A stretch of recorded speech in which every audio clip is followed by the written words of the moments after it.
जहाँ तक बिजली उत्पादन का है सवाल, नेता प्रतिपक्ष और पूर्व मुख्यमंत्री अखिलेश यादव ने आज सदन में हुंकार भरी और उसके बाद जब उप मुख्यमंत्री केशव प्रसाद मौर्य ने उन पर व्यक्तिगत कटाक्ष किया तो अखिलेश यादव ने भी भरे सदन में उप मुख्यमंत्री को डांट दिया। उनकी वो डांट कुछ लालू प्रसाद यादव की जैसी थी। लालू प्रसाद यादव भी इसी प्रकार से नेताओं को डांट दिया करते थे और आज ये वीडियो सोशल मीडिया पर छाया रहा। इसके साथ अखिलेश यादव द्वारा आज सदन में दिए कुछ और बयान भी सुनिए जो उन्होंने मुख्यमंत्री योगी आदित्यनाथ की मौजूदगी में दिए।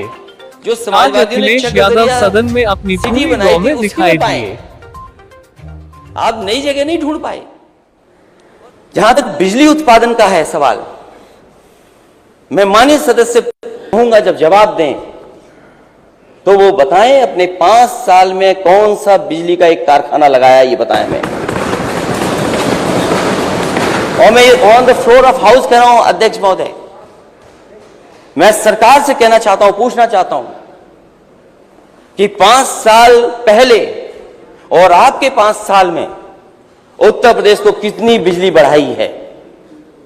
अगर बिजली पर पीछे मुड़ करके देखेंगे तो हमें तो एक बिजली का प्लांट याद है कहां पर लगवाया है। शायद सरकार के लोग नहीं बता पाएंगे। और अगर आप देखना अध्यक्ष महोदय, मैं बैठ सकता हूं, अगर सरकार के लोग अपने बिजली के प्लांट के नाम बता दें किसने किस समय लगाया तो मैं अपना भाषण यहीं समाप्त कर दूंगा। और अगर बिजली ठीक थी इनकी, अगर इनकी बिजली ठीक थी तो इन्हें बिजली मंत्री क्यों हटाने नहीं थी अटल बिहारी वाजपेयी जी के नाम पर? वो बताइए 5 साल में नहीं बनी और ये दावा कर रहे हैं कितने मेडिकल कॉलेज बना दिए। और वो भी जगह कहां पाए हैं जो समाजवादियों ने चक गजरिया सिटी बनाई थी उसी में पाए हैं। आप नई जगह नहीं ढूंढ पाए। और मैं तो चाहता हूं क्योंकि वो हमारे गांव के पास के थे, तो अगर एक यूनिवर्सिटी यहां बना रहे हो तो एक यूनिवर्सिटी बटेश्वर में भी बना दो आप,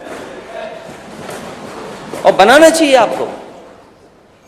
क्योंकि अगर उनका सम्मान करना है तो केवल स्टेडियम का नाम बदलने से सम्मान नहीं होगा। एक अगर लखनऊ में आप यूनिवर्सिटी बना रहे हैं तो एक बटेश्वर में भी आप यूनिवर्सिटी बना देंगे तो बड़ा सम्मान। इसलिए अध्यक्ष महोदय हम जाति करना चाहता हूं। और जब सरकार बड़े बड़े डेटा सेंटर बना रही है, सरकार जब डेटा सेंटर बना रही है, बड़े बड़े डेटा सेंटर बनाना चाहती है सरकार, उसके लिए इन्वेस्टमेंट आ रहा है, तो कम से कम जाति जनगणना तो हो। हमें आपको सबको पता होना चाहिए हम कितने आबादी में हैं। पहले माननीय ओम प्रकाश राजभर जी, आप चाहते नहीं चाहते जाति जनगणना?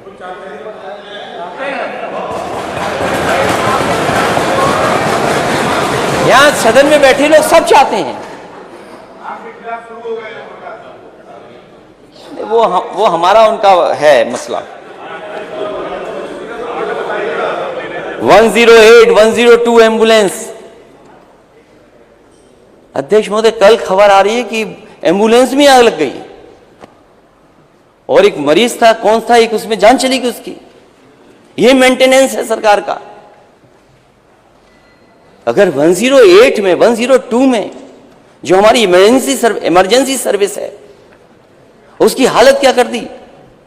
उनके 9000 ड्राइवर हैं जो कोरोना के समय पर काम कर रहे थे।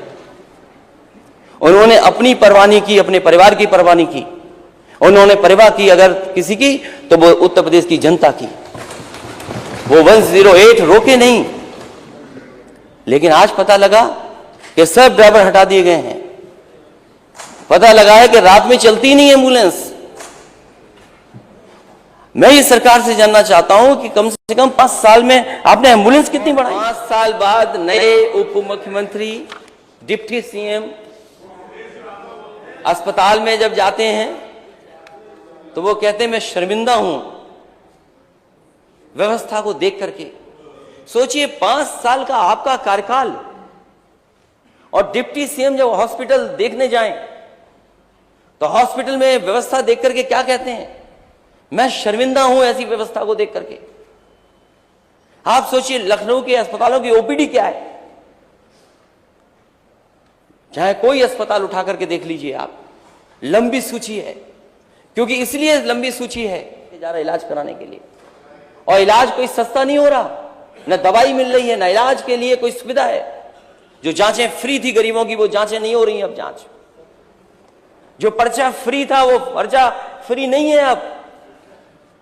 और सरकार दावा करती है कि हमारी पार्टी के वरिष्ठ नेता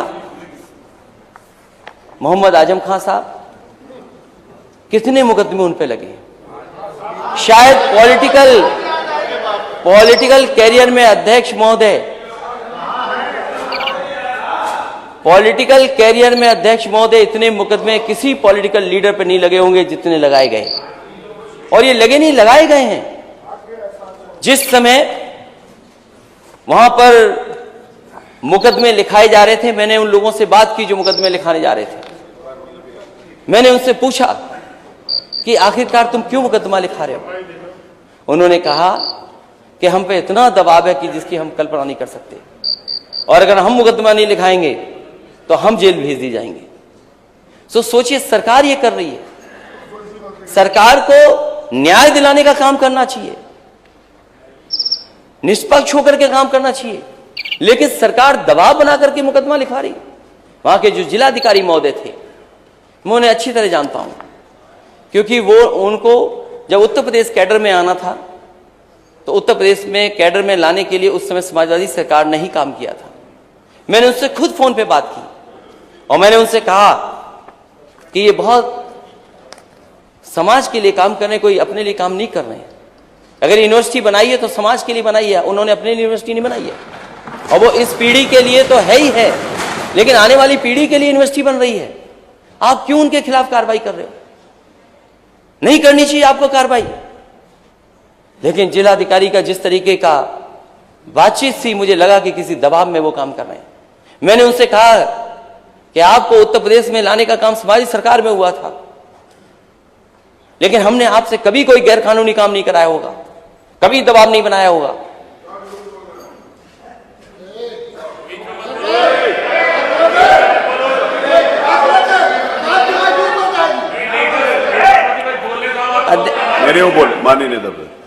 और उन पे एक मुकदमा नहीं लगा यूनिवर्सिटी का।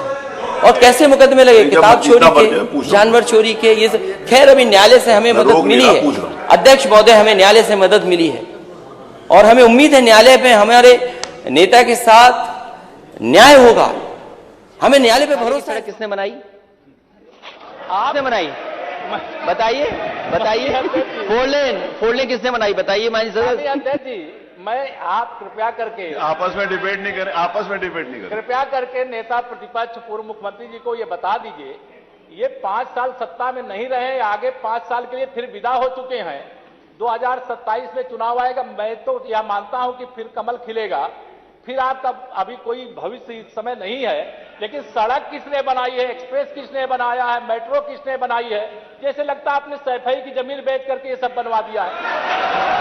तुम अपने पिताजी से पैसा लाते हो या बनाने के लिए? तुमने राशन बांटा है तो पिताजी ने क्या बात है? कोई बात है क्या?